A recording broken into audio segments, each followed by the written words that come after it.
secara daring, kalian tetap harus semangat dan tetap bisa menjaga diri serta selalu diberikan kesehatan oleh Allah Subhanahu wa taala. Baik, perkenalkan, nama saya Teda Zargi Variangkasa. Kalian boleh memanggil saya Patrida. Saya dari jurusan Pendidikan Bahasa Indonesia Universitas Siliwangi Tasikmalaya. Salam kenal buat semuanya. Untuk beberapa minggu ke depan, kalian akan belajar bahasa Indonesia bersama saya. Pada pertemuan kali ini kita akan membahas mengenai teks eksplanasi, kompetensi dasar 3.3 yaitu mengidentifikasi informasi, pengetahuan, dan urutan kejadian dalam teks eksplanasi. Pada pembahasan kali ini kita akan membahas mengenai pengertian teks eksplanasi, cara menganalisis teks eksplanasi dengan memerhatikan isi, urutan kejadian, dan hubungan kausalitas dalam teks eksplanasi, serta mengetahui ciri-ciri dari teks eksplanasi. Pada pertemuan selanjutnya, kita akan mencoba mengonstruksi informasi, pengetahuan, dan urutan kejadian dalam teks eksplanasi. Di sana kita akan mengetahui gagasan utama dan fakta dalam teks eksplanasi, serta menyusun bagaimana bagian-bagian pokok dari teks eksplanasi. Baik, Bapak akan memberikan sebuah video pembelajaran mengenai teks eksplanasi. Silakan kalian cermati dengan baik video berikut ini. Pernahkah kalian mendengar atau melihat secara langsung sebuah fenomena alam seperti tsunami, gunung meletus, dan gempa bumi? Atau bahkan fenomena-fenomena sosial seperti tawuran, demonstrasi, dan korupsi? Pernahkah kalian berpikir mengenai fenomena-fenomena tersebut mengapa bisa terjadi di lingkungan kita? Pastinya sebuah kejadian alam dan kejadian sosial yang terjadi di lingkungan kita pasti mempunyai sebab dan akibat. Teks eksplanasi dapat menjelaskan mengapa fenomena-fenomena tersebut dapat terjadi. Mari kita pelajari pentingnya mengetahui apa itu teks eksplanasi.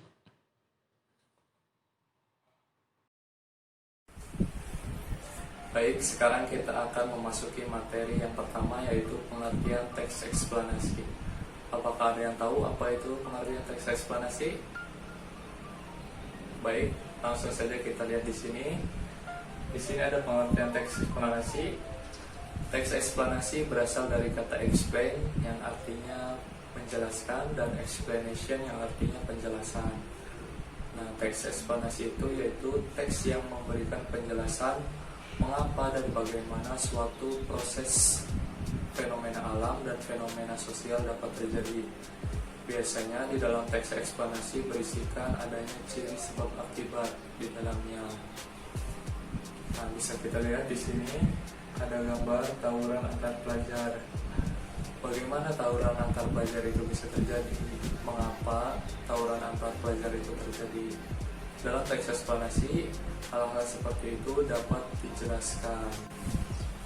Baik, di sini ada beberapa contoh dari fenomena-fenomena alam dan fenomena sosial yang sering terjadi di lingkungan kita. Yang pertama, fenomena alam, ada kebakaran hutan, gunung meletus, banjir, tsunami, gempa bumi, betul sekali. Dan yang kedua yaitu fenomena sosial, ada kemiskinan, pengangguran, korupsi, anak jalanan. Nah, fenomena-fenomena ini dapat dijelaskan menggunakan teks eksplanasi. Mengapa? Karena di dalam teks eksplanasi berisikan penyebab mengapa dan bagaimana suatu peristiwa dapat terjadi, serta adanya sebab dan akibat di dalam. Selanjutnya saya akan menjelaskan tentang isi, urutan kejadian, dan hubungan kausalitas dalam teks eksplanasi. Yang pertama ada isi. Isi merupakan sesuatu yang terkandung di dalam teks tersebut. Nah, biasanya teks tersebut menjelaskan apa, itu adalah isinya. Yang kedua ada urutan kejadian. Urutan kejadian dalam teks eksplanasi dibagi tiga, yaitu pernyataan umum, deretan menjelas, dan interpretasi. Sama halnya dengan struktur eksplanasi, sama aja. Yang ketiga ada hubungan kausalitas. Hubungan kausalitas merupakan hubungan sebab dan akibat. Di dalam teks eksplanasi pasti ada penyebab dan pasti ada dampaknya, ada suatu akibat. Bisa kita lihat di sini. Ini merupakan urutan kejadian dalam teks eksplanasi yang berjudul penumpukan sampah.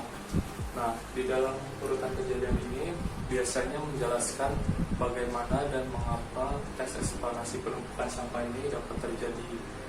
Selanjutnya ada hubungan kausalitas dalam teks eksplanasi berikut ini. Sama saja judulnya masih penumpukan sampah. Nah, biasanya dalam hubungan kausalitas itu ditandai dengan kata oleh karena itu, oleh sebab itu, maka, sebab, dan lain sebagainya. Selanjutnya saya akan menjelaskan mengenai ciri-ciri dari teks eksplanasi. Yang pertama ada bersifat informatif atau menginformasikan. Yang kedua ada bersifat ilmiah, sifatnya bersifat ilmu pengetahuan, baik itu ilmu pengetahuan alam atau ilmu pengetahuan sosial. Yang ketiga bersifat fakta atau faktual. Yang keempat menggunakan sequence marker atau biasanya di awal paragraf ada menggunakan kata pertama, kedua, ketiga, atau pertama, selanjutnya, dan terakhir. Yang kelima, strukturnya terdiri dari pernyataan umum, deretan penjelas atau sebab akibat, dan interpretasi. Dalam pernyataan umum biasanya ada latar belakang kejadian tersebut. Nah, biasanya menjelaskan bagaimana dan mengapa proses terjadinya teks eksplanasi tersebut. Yang kedua ada deretan penjelas. Biasanya di dalam deretan penjelas itu menjelaskan tentang sebab akibat. Dan yang ketiga ada interpretasi. Interpretasi itu menjelaskan kesimpulan keseluruhan teks tersebut. Sampai sini ada yang ingin ditanyakan? Terima kasih sudah menonton video pembelajaran hari ini.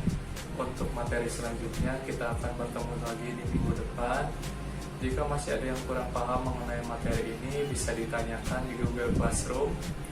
Untuk tugasnya sudah tersedia di Google Classroom, mohon dikerjakan. Baik, terima kasih, kurang lebihnya mohon maaf. Wassalamualaikum warahmatullahi wabarakatuh. Sampai bertemu di minggu depan.